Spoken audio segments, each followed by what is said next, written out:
Yeah, it was a really good weekend up in Fayetteville.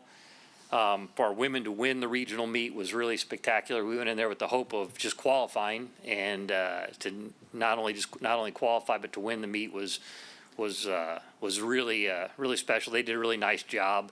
Nice to see them kind of continue to get better and better every week. The men really, even though the men didn't qualify for nationals as a team, the men actually ran really well as well. Turns out for the at-large process, we ended up just missing getting an at-large bid. I think we were the number 2 team on the bubble. We were tied for the last spot to get in, and then we lost a tiebreaker to get in. But we've got Jack Johnson going on the men's side, so we're excited to head up to Columbia, Missouri in a couple days. Cool. We'll open it up for questions. We'll go with Alex on the left to start us off. With the women, just what's really just stood out to you about this bunch in particular that they've made it this far and have a shot to go and compete at this stage?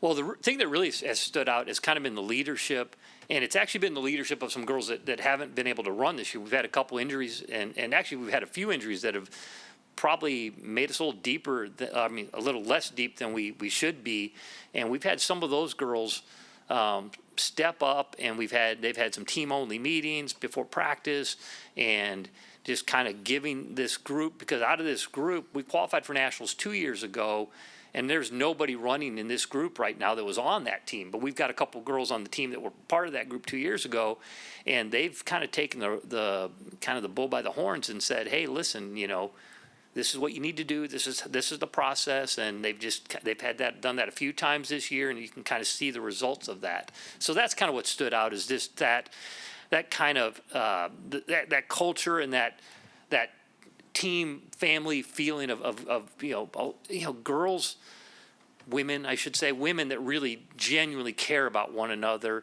and we talk about that all the time. We talk about running for the name on the front of the uniform, and they've really embodied that. So that's been cool to see. We'll stay on the left hand side to the third row. How cool is it for a local kid like Megan Roberts to be on the team that has a chance to compete? That's awesome. Megan lives right around the corner from me. I mean, I've known her since she was elementary school. My daughter, we moved here. My daughter was in first grade. She's the same age as Megan.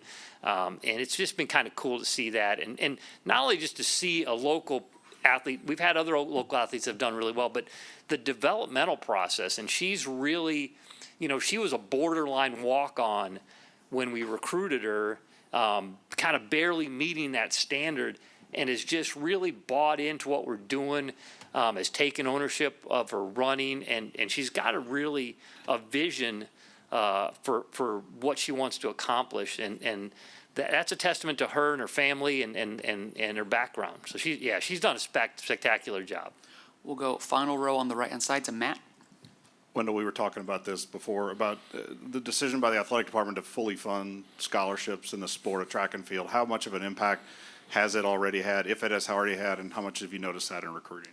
Yeah, it's been great, to be honest with you. It's and I would be remiss not to thank Coach Henry for the support he's given us, because when you're running a track program like he is, he's in charge. He's the head track and cross country coach, and this is his program, and we want to win at outdoor track and field. That's what we want to do at Texas A&M.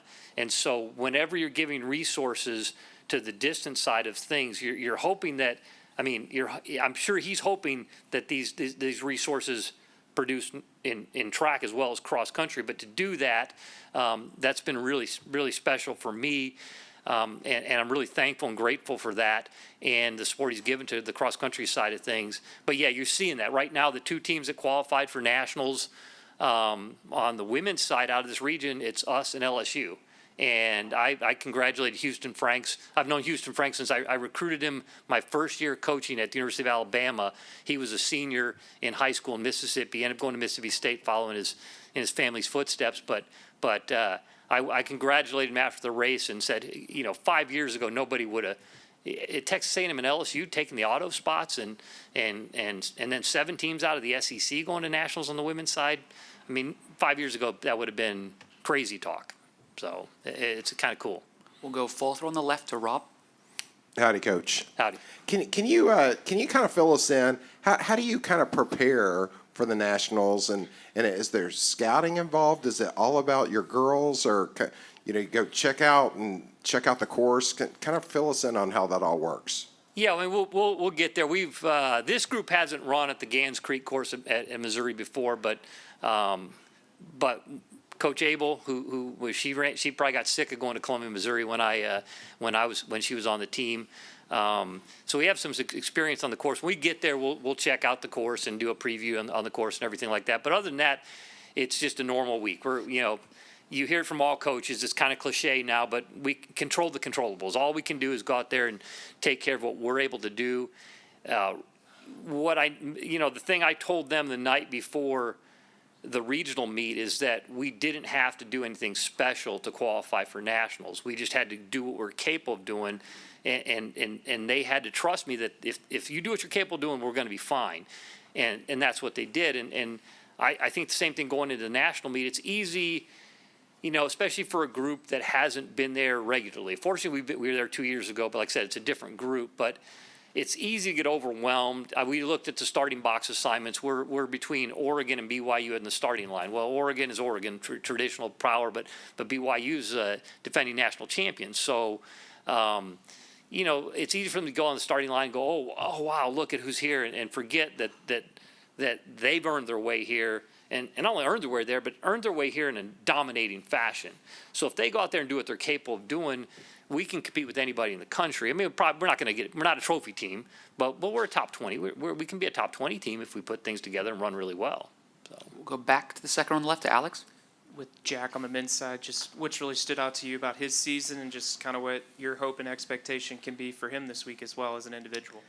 yeah, Jack's a story. We won't be able to tell many stories like this in the future. The way with the scholarship, with the way scholarships have changed, and we're not recruiting walk-ons anymore, and we have roster limitations. Jack's a great story. He's a kid who came in, good high school credentials, not overwhelming by any stretch of the imagination, and just gotten better and better and better. And what stands out about him is that it's a lot of times how kids view themselves. He comes in and he immediately has viewed himself as, this is the standard I have for myself up here, and he's chased that standard, and he's gonna be, before he's done here, he's gonna do some really special things. This is not the first step on that journey. He's taken some other steps that that we as a staff noticed, people in the SEC noticed, but on a national level haven't noticed yet. But he's going to be pretty special before he leaves here. I mean, I think on the 10K list, he's only behind a couple guys all time in the history of Texas A&M. So he's a great story. Works hard, gets after it. Great kid. All right. I think that's all we got. All Thank you, right. Coach. Appreciate All you. right, thanks.